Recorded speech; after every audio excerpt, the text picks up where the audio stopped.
अन्याय उन जंगलों के साथ भी हो रहा है, जमीन भी छीने जा रहे हैं, पंछियां जानवर सब इधर उधर हो जा रहे हैं। और मैं ऐसे झारखंड से आती हूँ जहाँ पे हर आए दिन लोग विस्थापित हो रहे हैं। हमारे क्षेत्र में भी विस्थापित का सबसे बड़ा मुद्दा है और हमारा झारखंड में भी सबसे बड़ा मुद्दा विस्थापितों का है। क्योंकि हम झारखंड से आए हैं तो हम जल जंगल जमीन की बात करेंगे साथियों। न्याय पथ ये एक बहुत बड़ा मैसेज है। अन्याय सिर्फ लोगों के साथ ही नहीं हो रहा है साथियों, अन्याय की दास्तां तो हम लोग रोज देख रहे हैं।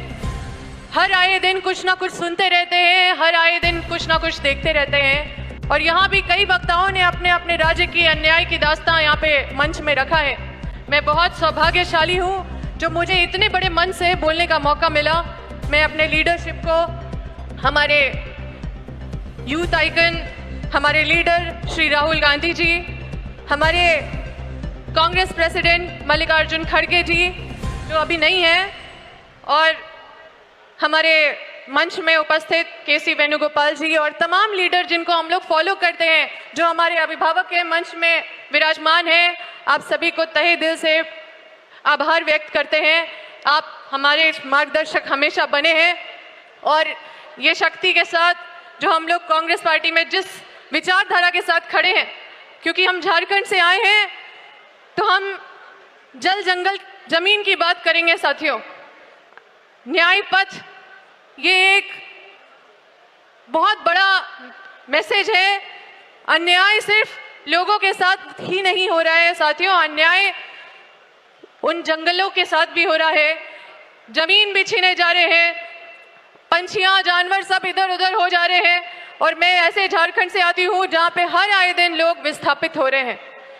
हमारे क्षेत्र में भी विस्थापित का सबसे बड़ा मुद्दा है और हमारा झारखंड में भी सबसे बड़ा मुद्दा विस्थापितों का है, जिसका बात शायद बहुत दबते जा रहा है। और हमारी जब कांग्रेस की सरकार थी तभी विस्थापितों को संरक्षित करने की कानून बनाई थी, जंगलों को संरक्षित करने के कानून बनाए गए थे, जमीन को किसानों से नहीं छीना जाए, कई ऐसे कानून बनाए थे।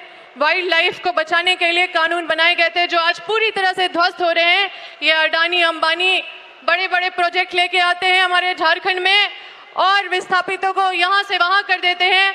न रिहेबिलिटेशन मिलता है, न कंपनसेशन मिलता है, न मुआवजा मिलता है, न नौकरी मिलता है साथियों। हमारे झारखंड के लोग इधर उधर दर बदर भटकते भटकते कहाँ लेबर का काम करने दूसरे प्रदेश में चले जाते हैं साथियों।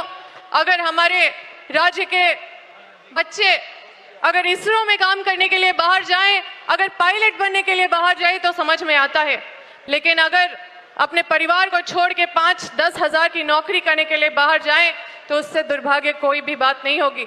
और मैं और मेरा पूरा परिवार विस्थापन का लड़ाई लड़ रहे हैं क्योंकि हम वहाँ से विधायक रहे हैं और इस बार चूक गए, चुनाव में नहीं जीत पाए क्योंकि उस समय हम लोग कंपनी का विरोध कर रहे थे और अभी कंपनी वहाँ पे शासन करने लगी है, ठीक उसी तरह से जैसे ईस्ट इंडिया कंपनी करती थी। तो साथियों, अन्याय का पैमाना इतना बड़ा है कि हम सबको अपने लीडरशिप के बातों को गंभीरता देने का जरूरत है। ये जल, ये जंगल, ये जमीन, ये हमारा अस्तित्व सबको मिटाया जा रहा है और हमारे क्षेत्र में इतना माइन मिनरल होने के बाद भी पूरे देश में सबसे गरीब राज्य अगर कोई है तो वो झारखंड राज्य है। पूरी तरह से अन्याय का प्रकाष्ठा हम लोग देख रहे हैं साथियों। क्योंकि मंच में मौका मिला बोलने का तो हम सोचे कि अपने झारखंड की भी स्थिति बताएं ताकि आप लोग इस बड़े पैमाने में जो हम लोग न्याय पथ में निकले हैं उसको और मजबूत बनाने के लिए संकल्पित रहें। हम तहे दिल से धन्यवाद देते हैं अपने नेता राहुल गांधी जी का, जिन्होंने हम सबको इतना विजन दिया है और सशक्त सोच दिया है।